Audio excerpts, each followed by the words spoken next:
If a cave can have dual personalities, then Cathedral Cave has just that. It has two names, Cathedral Cave and Tunnel Cave. It has two unusual entrances. Model dinosaurs guard the show cave entrance.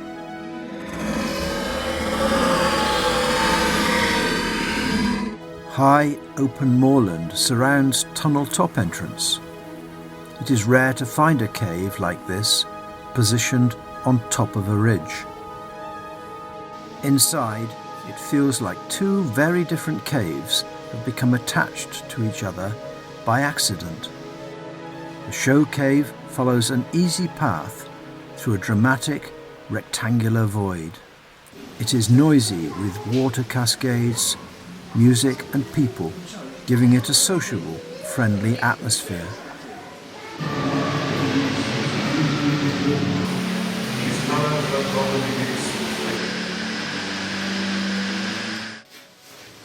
The wild cave beyond is almost totally silent except for the occasional splash of a few tiny streams.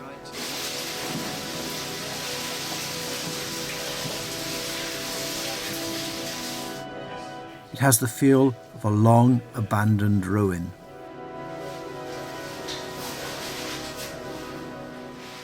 Unlike the show cave, natural processes have conspired to create all manner of obstructions. Caving here is challenging.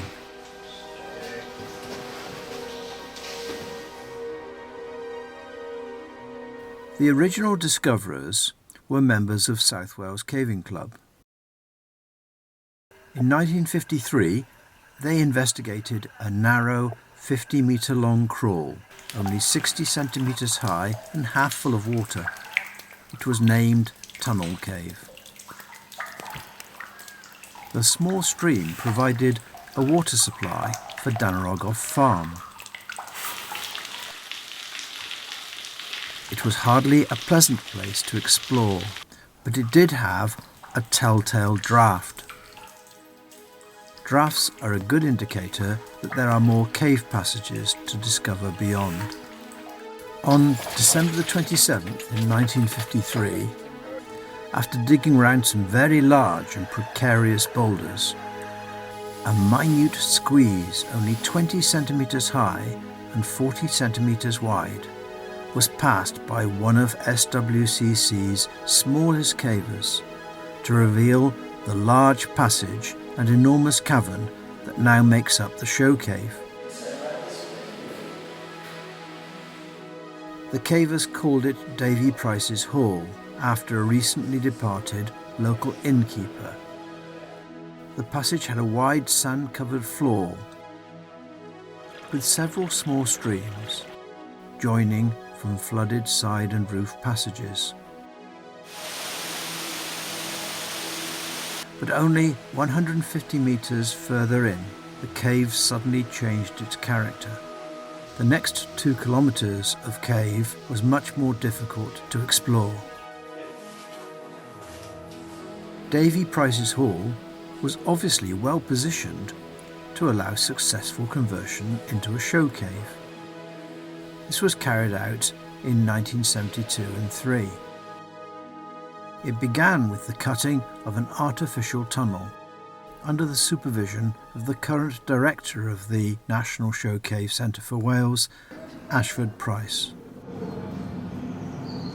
It was certainly in the early 70s. I spent months in and out of Tunnel Cave, as it was then called. We've obviously changed the name to Cathedral Cave now for the general public, because the only way we could get in was the Resurgence Passage. And well, in those days, say 5 or 6 minutes getting through this and then going up through the loose rocks as they were then. And then wham, you were into this huge cavern. And it always just impressed me. So as not to spoil the cave, it had to be done in a way that would enhance it rather than take anything away from it. We developed it by using miners, because in those early days there were lots of miners about, and they did a fantastic job of opening it. They spent about 3 months doing this and putting in the pathways. I was very, very anxious that we didn't kind of sanitize it by taking out all the big boulders. We used gas lighting, purely and simply because it gave a beautiful soft light. We opened the caves in the early 70s. It was a success from day one. People were absolutely in awe of the cave. It's as though you were literally walking from a little man-made tunnel into this vast cavernous space. And for the average person, that is an experience that they'll never forget. Hard to know how many people have now seen it, but it's got to be in the millions. We've had some dads with the weddings that have insisted on candles. They want electric light, they want the whole thing lit with church candles. It takes hours. We have to start about 3 in the morning to light them all up for the wedding at about 10 or 11. Others have wanted all the lakes covered in flowers. But I think what the cave does is that whatever we do to it, it doesn't actually change the cave. When I go back later tonight now and lock it all up, it's lovely. It'll be James that'll be looking after it next. My father looked after it before me. It's fantastic as it is. The natural atmosphere that it has should be enhanced, not interfered with. There's a very fine balance to be found between putting in a load of technology of flashing lights or letting people enjoy what is natural. The advent of LED lighting has allowed us to certainly reduce the amount of electricity used inside the cave, and then that on top of the sodium lights we have makes it quite an efficient cave to light. We use the hydro electricity that we generate on site from the British Lindbergh.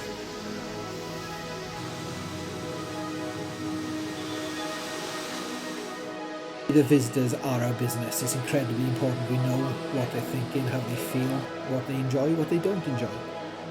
Almost 100% thought about Cathedral Cave is, where does it get that atmosphere from? Standing in the dome of St Paul's, they find it quite emotional, a lot of people. It's the one thing that sticks with them from if they came when they were 6 or 7 years old to if they came 10 years ago or to when they come with their grandparents. That emotional response for Cathedral Cave is second to none. That's what they remember.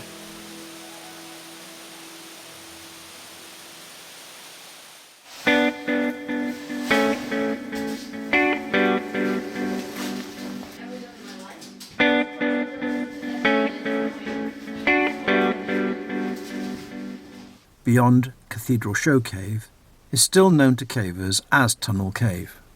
It has many challenging and rewarding features that require fitness, experience and determination.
The final chamber of the right fork, or eastern passage, is the remotest place in the cave. Although by modern caving standards it can be reached by quite a short journey,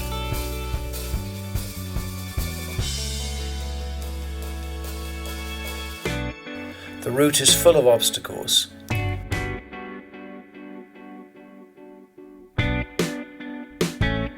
and it is most definitely not a place to have an accident or light failure. The scene of a notable light failure on my behalf, which was it? Got to the end, like, okay, nice, turn round. Oh. It's a hot cave, isn't it? I mean, it's all physical ups and downs. The route follows an ancient tubeway, long abandoned by water. In its journey, this ancient stream shifted from side to side, and also up and down. Two ways, there's a high and a low. I cannot remember which is the best. Very simple.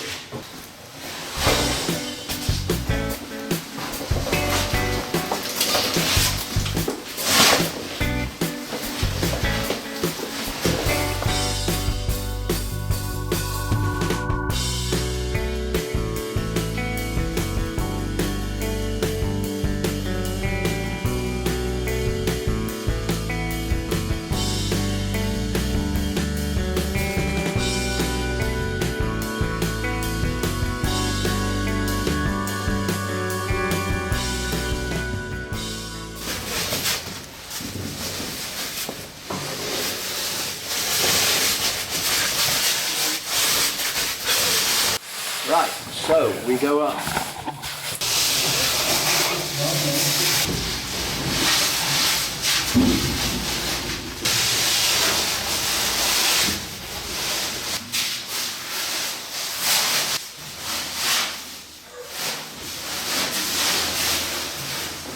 You got a bag sack there?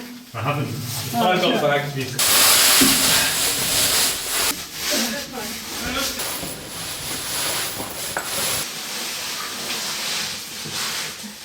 It's alive! So we just come through Switchback Passage, and now we're in this last section. Then there's another 4 metre climb here. A small section of traversing, which is a bit less than the one we've just done. I don't want to get out now.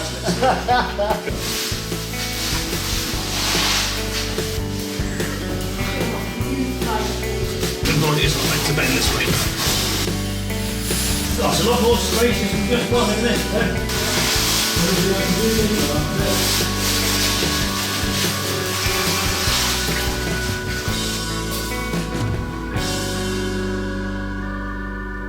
I wouldn't be surprised if there was a sinkhole up here. In the 1960s, South Wales Caving Club members decided to try to reach passages in the remote regions of tunnel by digging a shaft down. At that time, we had difficulty getting access through the lower entrance, and we felt there was further exploration to be done, at the very top particularly. We knew roughly where to drill because we had a very high-quality survey and radiolocation from the very highest point. Yeah, they didn't mess around doing this, did they? There was no indication on the surface that this was a place to drill and blast. Just check all my ropes, check all my knots. There was no weakness, there was no stream sink. All it was bare rock. So we trekked very carefully on the location, scraped the earth off and started drilling and blasting. We used to drill holes with an air compressor, an inch or two. Right. An awful lot of manual work there because all the rocks had to be hauled up bit by bit. Some were quite large chunks. I wasn't there for that at the moment of the breakthrough, no, but it allowed the rest of us to get in and continue exploration. So about 18 months of tough physical effort produced a 20-metre shaft that linked the surface to the natural cave beneath.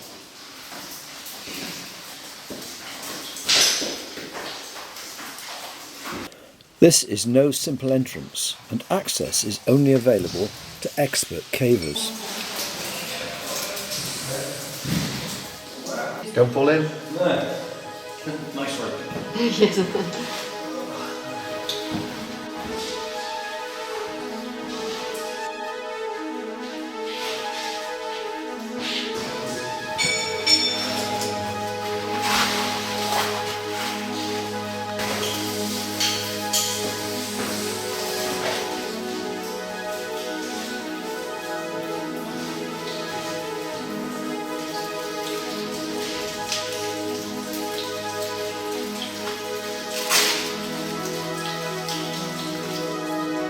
When the steep descents are over, the cave changes character, and a succession of short crawls, climbs and traverses lead down towards the show cave about half a kilometre away.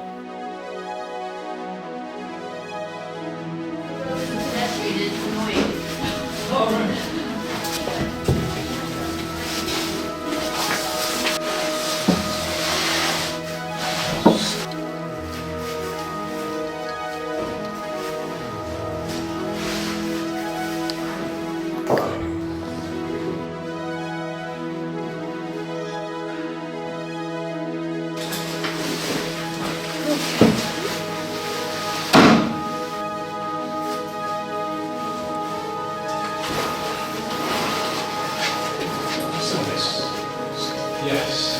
A bit below ground.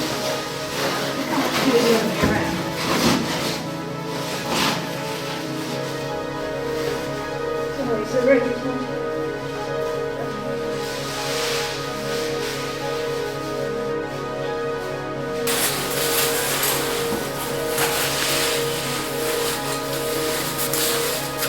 Right, look, that's it. Just pull across. The cave has a consistent, awkward character, right down to the entry into the show cave in the dome of St. Paul's.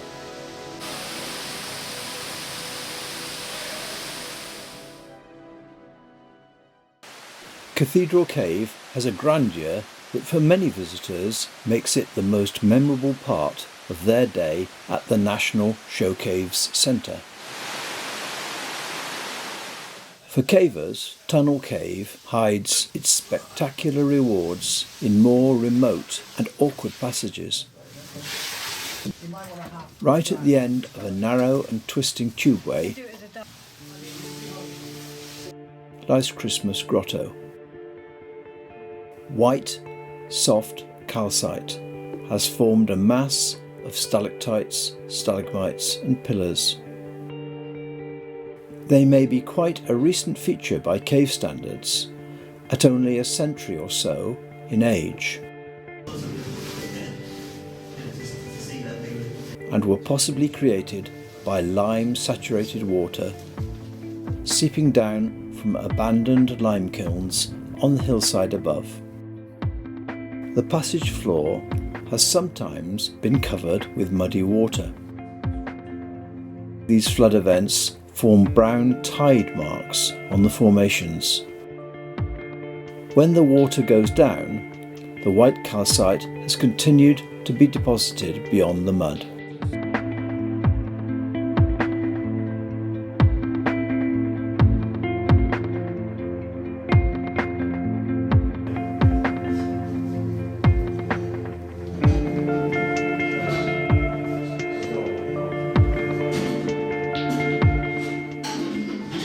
Further into the cave is Whitsun Grotto.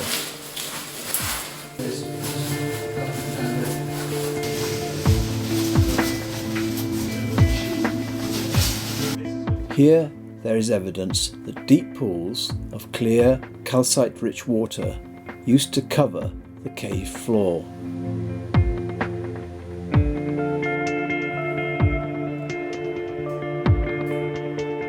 Calcite crystals stained with orange minerals from the sandstones above are all that remain of these long-gone features.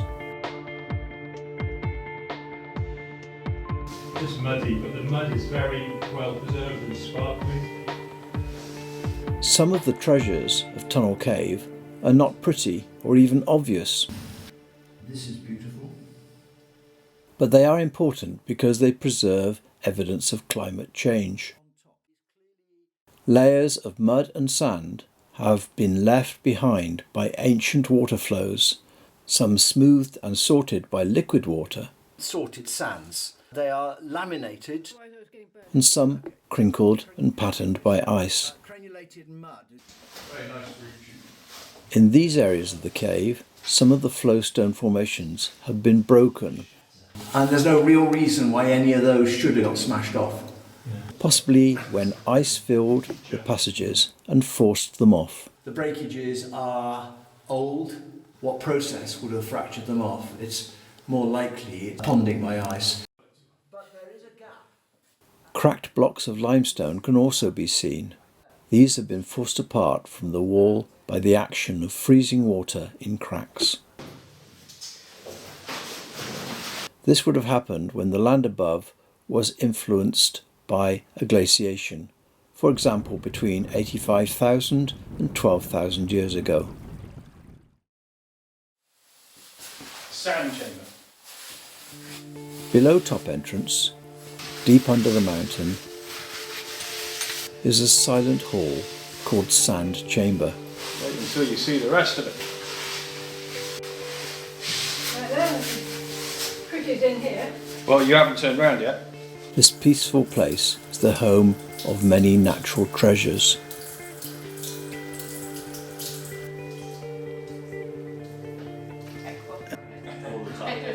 Particularly a family of perfect stalagmites. These have grown millimetre by millimetre over thousands of years, only to be revealed to cavers in the last few decades. When the cavers leave and their lights recede, the stalagmites are returned to the blackness and quiet solitude that has dominated their existence in geological time.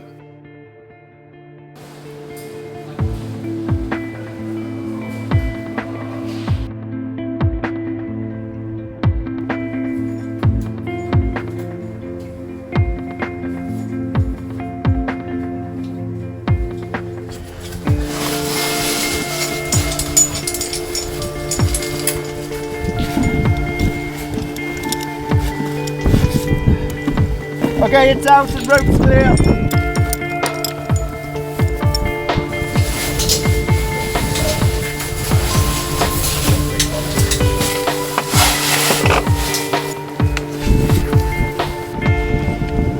Well, I have to say that was a particularly successful trip. What a nice night.